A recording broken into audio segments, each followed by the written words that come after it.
Hello everyone, welcome to my channel మహా foods and arts. ఇవాల్టి వీడియోలో దోస పిండితో పునుగులు ప్రిపేర్ చేయబోతున్నాము.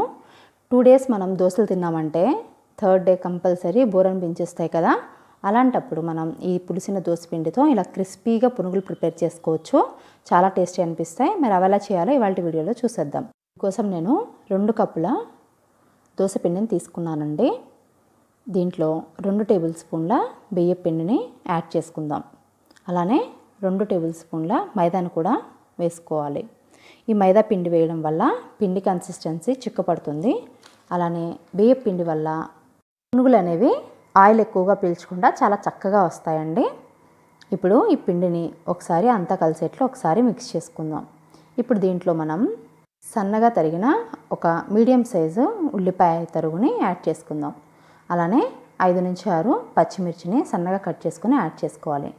అలానే కొంచెం కొత్తిమీర, కరివేపాకును కూడా సన్నగా తరిగి దీంట్లో వేసుకుందాం. ఇప్పుడు 2 టేబుల్ స్పూన్ల జీలకర్రను కూడా వేసుకొని రుచికి సరిపడా సాల్ట్ని కూడా యాడ్ చేసుకోవాలి. ఇప్పుడు ఇవన్నీ ఈ దోశ పిండిలో బాగా కలిసేట్లు ఒకసారి అంతా మిక్స్ చేసుకుందాం.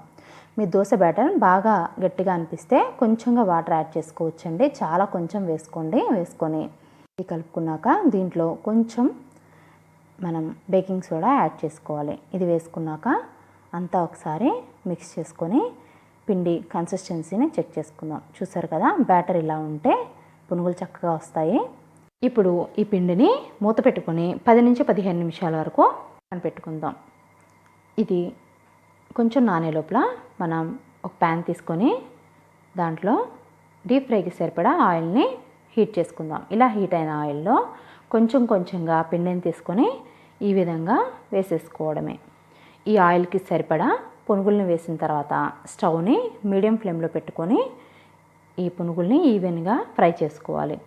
మీరు పునుగుల్ని మరీ ఎక్కువగా వేసిస్తే ఆయిల్ సరిపోక పునుగులు సరిగా కాలవు. అలానే స్టవ్ని మీడియం ఫ్లేమ్లో మాత్రమే పెట్టుకొని ఈ పునుగుల్ని ఫ్రై చేసుకోవాలి. హై ఫ్లేమ్లో ఉండడం వల్ల పునుగులు ఒక్కసారిగా కలర్ చేంజ్ అవుతాయి, కానీ లోపల పచ్చిగానే ఉంటుంది. చూసారు కదా, స్టవ్ని మీడియం ఫ్లేమ్లో పెట్టుకొని ఇలా గరిటెతో కలుపుకుంటూ ఈవెన్గా ఫ్రై చేసుకోవాలి. ఇవి గోల్డెన్ బ్రౌన్ కలర్ వచ్చాక మనం వీటిని ఒక బౌల్లోకి తీసేసుకోవడమే. పునుగులు వేడిగా ఉన్నప్పుడు మూత పెట్టకూడదండి. ఇలా మూత పెడితే ఇవి మెత్తగా అయిపోతాయి. చూసారు కదా, క్రిస్పీగా కరకరలాడే దోసపిండి పునుగుల్ని ఇలా వేడివేడిగా సర్వ్ చేసేసుకోండి. చూసారు కదా, ఎంతో సింపుల్గా మిగిలిన దోసపిండితో ఇలా పునుగులు మీరు ట్రై చేయండి. ఎలా కుదిరాయి అనేది మీ సపోర్ట్ని మీ కామెంట్స్ రూపంలో నాకు తెలియచేయండి. మీకు ఈ వీడియో నచ్చితే మీ ఫ్రెండ్స్ అండ్ రిలేటివ్స్కి షేర్ చేయండి. మొదటిసారి కనుక నా ఛానల్ చూస్తున్నట్లయితే మరిన్ని టేస్టీ రెసిపీస్ కోసం మహా ఫుడ్స్ అండ్ ఆర్ట్స్ని సబ్స్క్రైబ్ చేయండి. అలానే పక్కనే ఉన్న బెల్ ఐకాన్ని యాక్టివేట్ చేసుకోవడం మర్చిపోవద్దు. Thank you for watching.